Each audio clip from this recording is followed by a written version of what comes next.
Hey guys, Joe here, just getting my phone ready, pardon me. Thanks for coming and checking out another video, I really do appreciate it.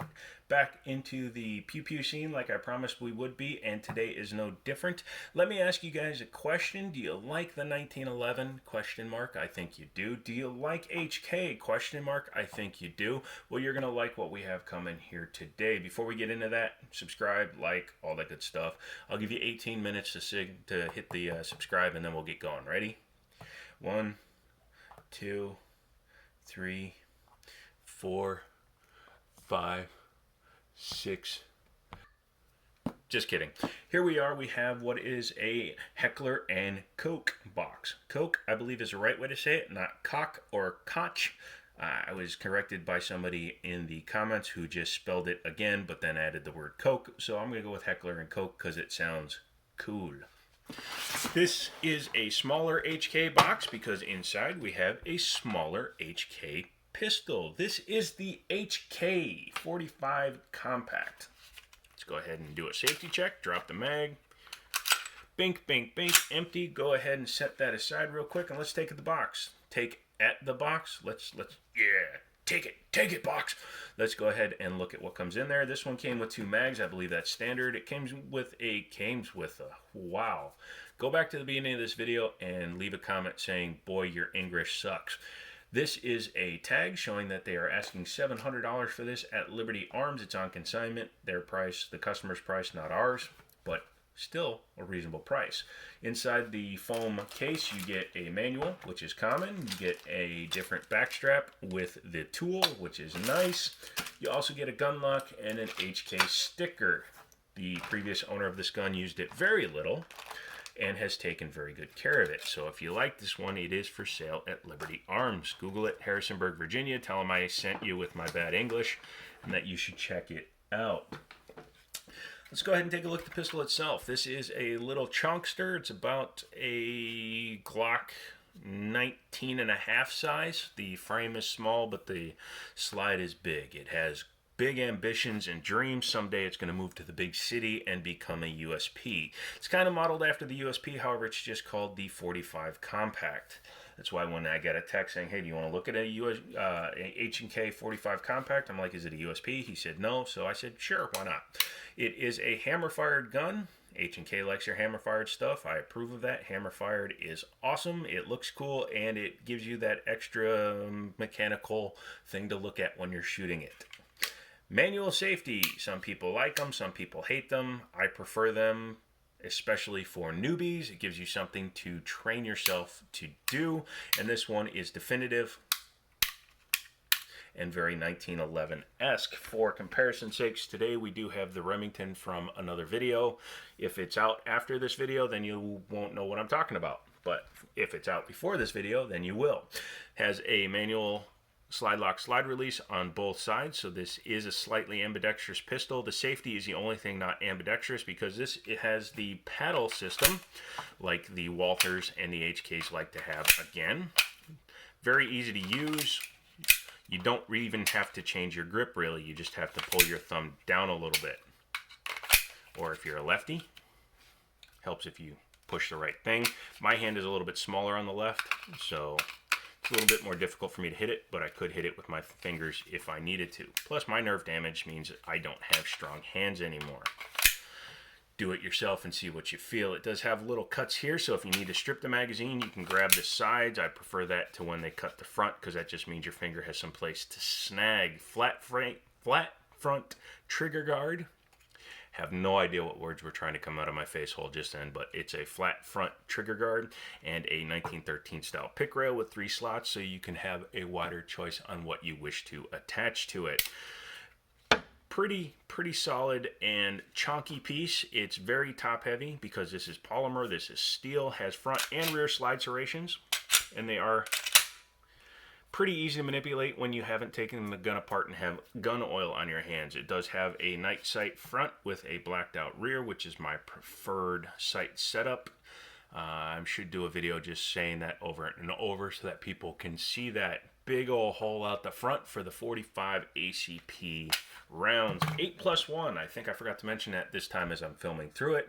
Just like a 1911, However, it is a double stack format. It's almost twice as wide. That's kind of funny to me.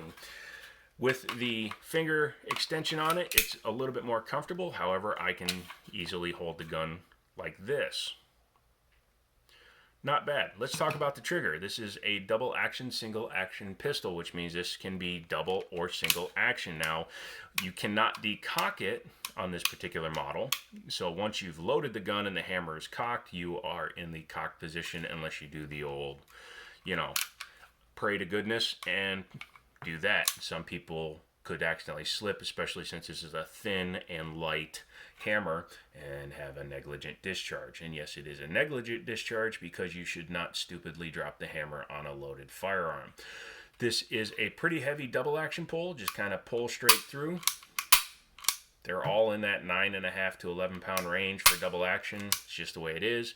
It does have a half cock mode, so it's a little bit lighter. Comes back to here, but it still requires the full pull afterwards. And then, of course, your fully set single action, which is super short with some take up and probably 5 pounds. Reset.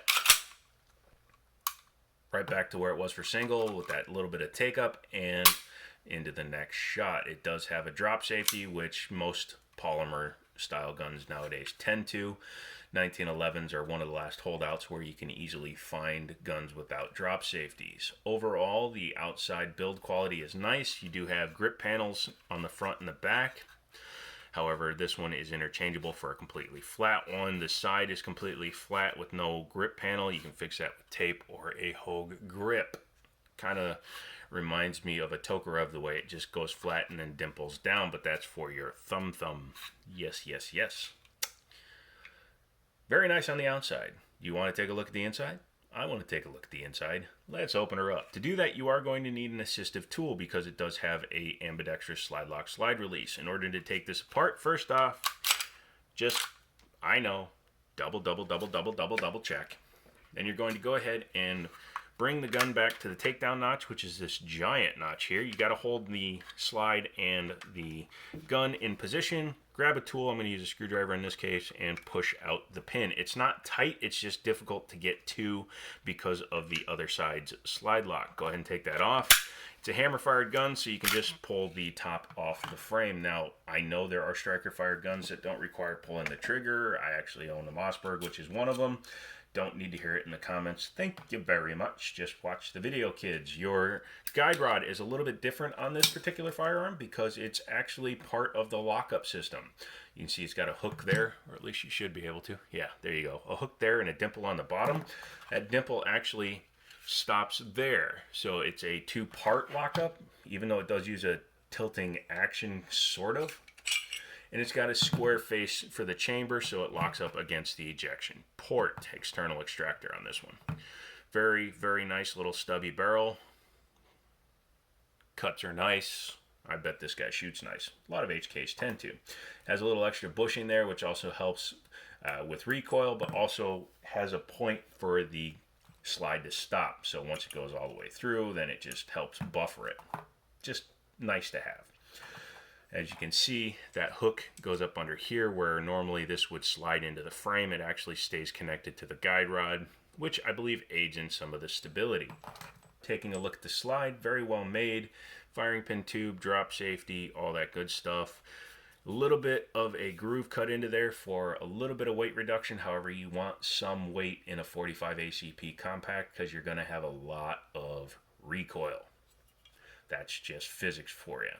Very nicely finished, though.